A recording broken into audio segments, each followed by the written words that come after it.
देरनी मैदान में माननीय मुख्यमंत्री नीतीश कुमार जी जन संबोधन के लिए एक रैली में आए थे। चुनाव बहुत करीब है, नजदीक है, कैसा देखते हैं सर इस बार चुनाव को? इस बार चुनाव में कुछ बदलाव दिखाई देने वाला है। बदलाव किस टाइप का बदलाव दिखाई देने वाला है? विपक्षी जो पार्टी है इस बार लग रहा है कि उसकी सरकार बनेगी। देखिए, सबसे आश्चर्यजनक बात और एक अफसोस की बात यह है, मैं ऑन कैमरा जनता को बता दूं, रैली थे नीतीश कुमार का, नारे लग रहे थे तेजस्वी यादव का। नीतीश कुमार के रैली में तेजस्वी यादव जी का नारा लगना कहीं ना कहीं एक अलग संकेत बयां कर रहा है। कैसे देख रहे हैं सर आप इस चीज को? आप युवा हैं, शिक्षित हैं। हम भी इसी तरह देख रहे हैं कि हम लोग पलटू चाचा को इस बार चाह रहे हैं कि उनको खत्म करे और यहाँ पर नया मुख्यमंत्री बनाए। तेजस्वी सरकार नया मुख्यमंत्री बनाए। हमने वोट भी दे दिया है, उनके विपक्ष में करिश्मा राय को वोट भी दे दिया है हमने। देखिए कब दिया है वोट आपने? हमने आज वोट दिया है। अच्छा, हम लोग बैलेट से वोट देते हैं। अच्छा, बैलेट वाला, ठीक है। तो हम लोग बदलाव चाह रहे हैं और छोटेलाल राय भी ये भी पलटुए हो गए हैं, कभी इस पार्टी में कभी उस पार्टी में जाते हैं। तो छोटेलाल राय जी कौन से पार्टी से थे पहले? अभी राजद के थे, राजद के विधायक थे, अब फिर जदयू में चले गए। उनको टिकट नहीं मिला तो जदयू में चले गए। यानी राजद से टिकट नहीं मिला तो उनको कहीं ना कहीं एक सत्ता चाहिए। सत्ता का लोभ है, सत्ता चाहिए, कुर्सी के लिए वो चेंज कर लिया।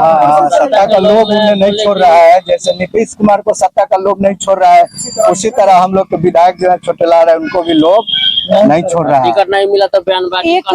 एक चीज युवाओं का आप युवा हैं, युवाओं की एक डिमांड रही है कि बिहार में इंडस्ट्रीज को लेकर के और तमाम आवाज उठ रही है। सीनियर नेता अमित शाह जी, आप पहचानते हैं उनको, गृह मंत्री है देश के। तरैया में उनकी रैली होती है और अमित शाह जी मीडिया के सामने और रैली में वो ये कह रहे हैं कि बिहार में इंडस्ट्रीज नहीं खोला जा सकता। सीधे संकेत दे रहे हैं कि बिहार में फैक्ट्रियां नहीं खोली जा सकती और इसका कारण ये है कि बिहार में भूमि की कमी है। क्या आप मानते हैं इस बात को कि बिहार में भूमि की कमी है? इस बात को हम लोग नहीं मानते हैं। बिहार में भूमि की कोई कमी नहीं है। बिहार में भूमि की कोई कमी नहीं है। यहाँ केवल एक तो देखिए आप, ये मरहौड़ा जो चीनी मिल है, वहाँ पे कितना एकड़ जमीन खाली पड़ा है। आज तक कितना नेता है और गए चुनाव के समय इसी को मुद्दा बनाया जाता है कि चीनी मिल चालू करेंगे, लेकिन होता नहीं है, चालू होता नहीं है, बस मुद्दा रहता है, ध्यान नहीं होता है। जितने आप टीचर हैं, शिक्षा व्यवस्था कैसी है अभी की? अभी कुछ शिक्षा व्यवस्था सुधरी है, क्योंकि बहाली बहुत ज्यादा हुई है शिक्षकों की। शिक्षा व्यवस्था में अब सुधार हो रहा है, पहले की अपेक्षा सुधार हुआ है। नीतीश कुमार जी कुछ बहाली किए हैं शिक्षकों को भी, जिससे सुधार हुआ है। तेजस्वी यादव तो कह रहे हैं कि 17 महीना के जो हमारा कार्यकाल था उसमें हमने, तेजस्वी यादव जी कहते हैं कि 17 महीना का जो उनका कार्यकाल था उसमें उन्होंने जो है वो बीपीएससी के तहत शिक्षकों की बहाल किए हैं।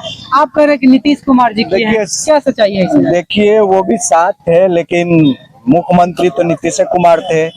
जो भी शिक्षकों की बहाली हुई उसमें तो नीतीश कुमार को ही कहा जाएगा, क्योंकि वो साथ है तो, लेकिन पूरा दामोदार तो उनका। लेकिन क्रेडिट तो तेजस्वी जी ले रहे हैं ना। तो कहीं ना कहीं उनका योगदान था ना 17 महीना में, कहीं ना कहीं उनका टीचर्स बहाली में योगदान था। वो ये कहते हैं कि पिछले 15 साल से आपने बहाली नहीं निकाला। जब हम सत्ता में आए, पावर मिला, तो हमने 17 महीना में 5 लाख लोगों को रोजगार। सही बता रहे हैं ना, कहीं ना कहीं उनका, हाँ तो सही बता रहे हैं, कहीं ना कहीं उनका योगदान है उसमें। यही नीतीश कुमार को नहीं पचा तो पलट गए। नीतीश कुमार जी ये देखकर ही पलट गए। हाँ।